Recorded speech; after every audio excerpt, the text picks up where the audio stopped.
belakang pendirian usaha ini dikarenakan Ibu Tara ini hobi makan makanan snack-snack pedas. Tapi dulunya perusahaan ini bukanlah perusahaan yang bergerak di bidang makanan, melainkan all shop yang menjual aneka pakaian dan juga skincare. Jadi UMKM Taros ID ini berada di Jember, yaitu di Kabupaten Jember yang bertempat di dekat kampus Universitas Jember di Perumahan Masjid. Lokasi UMKM ini sangat strategis karena berada di dekat kampus dan banyak mahasiswa-mahasiswi yang merupakan anak-anak muda yang pastinya suka makan makanan yang pedas. Organisasi atau struktur organisasi pada Taros ID ini terdiri dari pemilik sendiri yang bernama Ibu Tara dan juga terdapat pada bagian produksi atau menggoreng serta bagian mengemas dari snack-snack yang dijual di Taros ID ini. Dari makaroni iblis ini telah melakukan pembukuan sejak awal berdirinya homestore makaroni ini. Namun, pencatatan yang dilakukan masih tergolong sederhana dan masih belum sesuai dengan standar keuangan akuntansi yang berlaku. Pencatatan yang dilakukan hanya mencatat pembelian bahan baku, penjualan produk, gaji karyawan, dan lain sebagainya yang bersifat sederhana. Berdasarkan hasil wawancara dari Ibu Tari selaku ownernya, dia masih belum mengetahui adanya standar akuntansi keuangan atau SAK EMKM. Selain itu, ada faktor lain yakni keterbatasan SDM mengenai pengetahuan dan skill untuk mengetahui adanya standar keuangan SAK EMKM. Berdasarkan pembahasan tersebut, maka dapat disusun laporan laba rugi dari makaroni iblis ini. Laporan laba rugi informasi yang disajikan dalam laporan laba rugi entitas dapat mencakup akun-akun yaitu pendapatan, beban keuangan, beban pajak, dan lain sebagainya. Berdasarkan laporan laba rugi di atas, adapun hasil setelah diterapkan SAK EMKM rugi yang diperoleh homestore makaroni iblis ini sebesar Rp577.920. Hasil kerugian tersebut diperoleh karena ketimpangan antara keuntungan yang didapatkan dari penjualan yang mencakup Rp2.346.080 yang masih harus dikurangi dengan biaya penjualan sebesar Rp776.000 sehingga diperoleh laba kotor sebesar Rp3.122.080. Kemudian dari laba kotor tersebut akan dikurangi dengan pengeluaran yang termasuk beban usaha yang dilakukan oleh perusahaan seperti beban gaji karyawannya 2 sebesar Rp750.000, beban iklan sebesar Rp1.200.000, beban listrik dan telepon sebesar Rp1.500.000 dan beban pemulihan toko sebesar Rp250.000. Sehingga perusahaan harus mampu menekan pengeluaran dan meningkatkan pemasukan karena pada laporan laba rugi SAK EMKM semua transaksi yang terjadi dicatat berdasarkan konsep pengakuan yang sesungguhnya. Laporan perubahan modal adalah suatu laporan terkait dengan perubahan modal yang ada pada suatu perusahaan. Dan pada laporan UMKM dari homestore makaroni iblis ini menggunakan 3 akun, yaitu modal Taraos, terus ada Prive, dan juga ada rugi atau laba yang dihasilkan oleh perusahaan.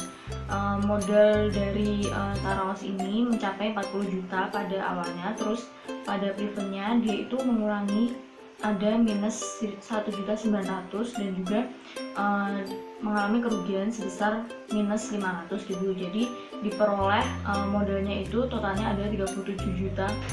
Untuk laporan posisi keuangan dari homestore makaroni iblis ini itu kan ada 3 pelaporan, yaitu yang pertama dari total asetnya, terus total liabilitas dan juga total ekuitasnya.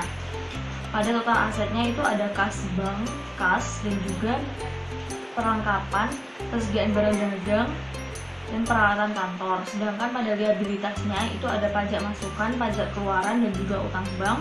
Terus pada total ekuitasnya itu ada modal dari Taraos sendiri, terus Prive, dan juga ada perubahan rugi atau untung dari perusahaan tersebut.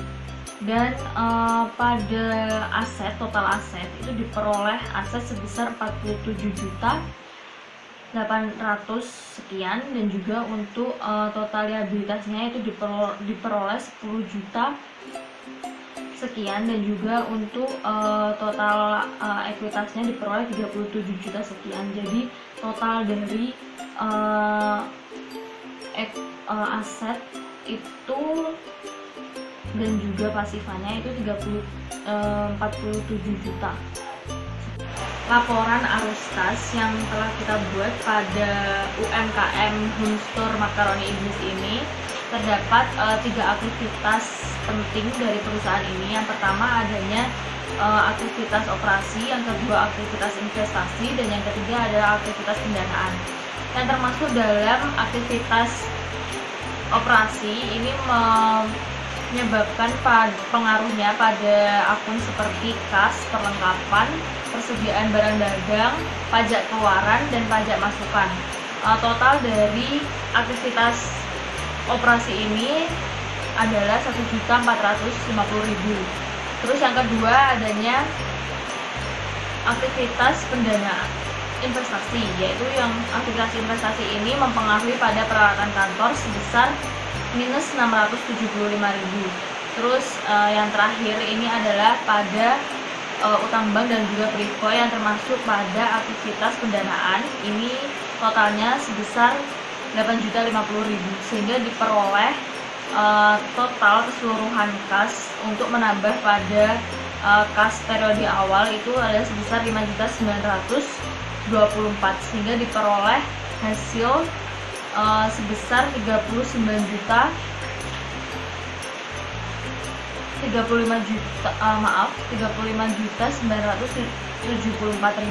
Ini diperoleh ketika 5.924 ditambah dengan 30 juta ribu.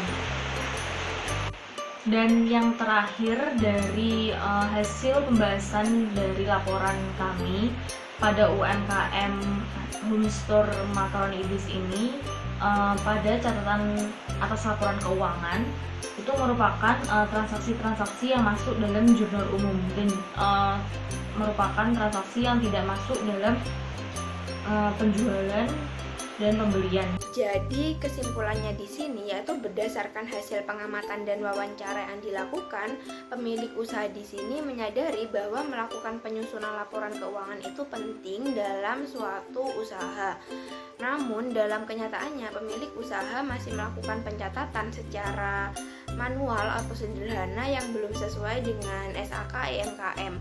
Pencatatannya dibuat hanya pencatatan pembelian bahan baku, bahan pembantu, gaji karyawan, penjualan produk. Jadi pemilik hanya real mencatat apa adanya sesuai dengan apa yang terjadi. Kemudian penyusunan laporan keuangan pada home store ini itu menghasilkan laporan laba rugi, laporan perubahan ekuitas, laporan posisi keuangan, laporan arus kas, dan catatan atas laporan keuangan.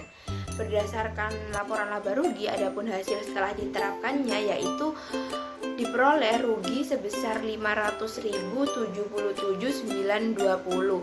Perubahan modal yang terjadi ini disebabkan oleh transaksi dari prive dan current earnings yang terjadi pada bulan Januari, sehingga diperoleh total ekuitas dari UMKM sebesar 30.672.080. Jadi untuk laporan posisi keuangan dari Home Store Macaroni ini pada pelaporan bulan Januari yaitu total asetnya sebesar 40 juta dan total liabilitas dan ekuitas sebesar 40 juta. Kemudian laporan arus kas pada UMKM yang diperoleh kas untuk akhir periode sebesar 35 juta. Kemudian untuk catatan atas laporan keuangan ada beberapa transaksi yang terjadi dalam pencatatan jurnal umum seperti peminjaman uang pada bank, pengambilan uang pribadi, dan membeli perlengkapan atau peralatan.